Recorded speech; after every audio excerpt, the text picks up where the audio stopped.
Breaking news చూస్తున్నాం. తిరుమల శ్రీవారి దర్శనానికి భక్తులు పోటెత్తారు. దీంతో తిరుపతిలోని అలిపిరి తనిఖీ కేంద్రం వద్ద తిరుమలకు వెళ్లే వాహనాలు బారులు తీరాయి. వీకెండ్ సంక్రాంతి సెలవులు కావడంతో తిరుమల శ్రీవారి దర్శనానికి భక్తులు తరలి వస్తున్నారు. ఈ నేపథ్యంలోనే అలిపిరి వాహనాల తనిఖీ కేంద్రం వద్ద తనిఖీలు ఆలస్యం కావడంతో భారీగా వాహనాలు బారులు తీరాయి. మరోవైపు శ్రీవారి మెట్టు మార్గం, అలిపిరి నడక మార్గంలో భక్తుల సంఖ్య కూడా పెరిగింది.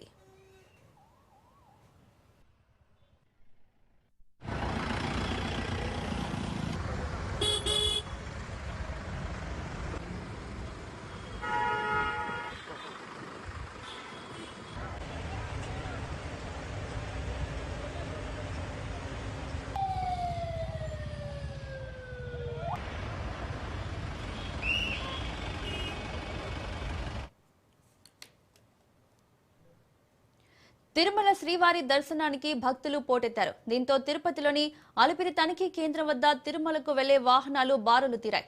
వీకెండ్ సంక్రాంతి సెలవులు కావడంతో తిరుమల శ్రీవారి దర్శనానికి భక్తులు పోటెత్తారు. ఈ నేపథ్యంలోనే అలిపిరి వాహనాల తనిఖీ కేంద్రం వద్ద తనిఖీలు ఆలస్యం కావడంతో భారీగా వాహనాలు బారులు తీరాయి. మరోవైపు శ్రీవారి మెట్టు మార్గం, అలిపిరి నడక మార్గంలో భక్తుల సంఖ్య కూడా పెరిగింది. ఇక ఇదే విషయానికి సంబంధించి మరిన్ని అప్డేట్స్ మా ప్రతినిధి నారాయణ రెడ్డి అందిస్తారు. నారాయణ రెడ్డి, తిరుమలకు భక్తులు పోటెత్తుతున్నారు.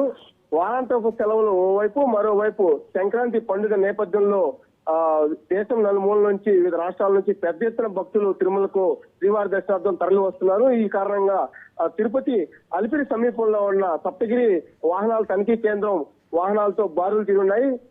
ఉదయం నుంచి పెద్ద ఎత్తున భక్తులు తరలి రావడంతో తిరుమల గిరులన్నీ పోటెత్తుతున్నాయి భక్తులతో. మరోవైపు రోడ్డు మార్గంతో ఓవైపు వాహనాల రద్దీ ఎక్కువగా ఉండడంతో, మరోవైపు అలిపిరి నుంచి తిరుమలకు వెళ్లే నడక మార్గం, అదే విధంగా శ్రీవారి మెట్టు, చంద్రగిరి సమీపంలోని శ్రీవారి మెట్టు భక్తుల నడక మార్గం కూడా భక్తులతో కిటకిటలాడుతోంది. అంటే వివిధ ప్రాంతాల నుంచి భక్తులు పెద్ద ఎత్తున వారి కుటుంబ సభ్యులతో కలిసి స్వామివారిని దర్శించుకోవడానికి తిరుమలకు తరలిరావడంతో ఒక భక్తుల రద్దీ అమాంతం పెరిగింది. మరోవైపు టీటీడీ కూడా అన్ని ఏర్పాట్లు కూడా చేస్తుంది. అయితే ఏదైతే ఏకాదశి, ద్వాదశికి రాలేని భక్తులు స్వామివారి దర్శనార్థం పండుగ నేపథ్యంలో, సంక్రాంతి పండుగ నేపథ్యంలో కూడా దర్శనం చేసుకోవడానికి సెలవులు మరోవైపు ఉండడంతో కూడా భక్తులు పెద్ద ఎత్తున తరలి వస్తున్నారు. అయితే భక్తులకు ఎలాంటి ఇబ్బందులు లేకుండా టీటీడీ అన్ని ఏర్పాట్లు చేస్తున్నప్పటికీ ఓవైపు తిరుమల బస్టాండ్, అదే విధంగా గదులు మంజూరు చేసే కార్యాలయం వద్ద కూడా పెద్ద సంఖ్యలో భక్తులు కూడా బారి తిన్నారు. అలాగే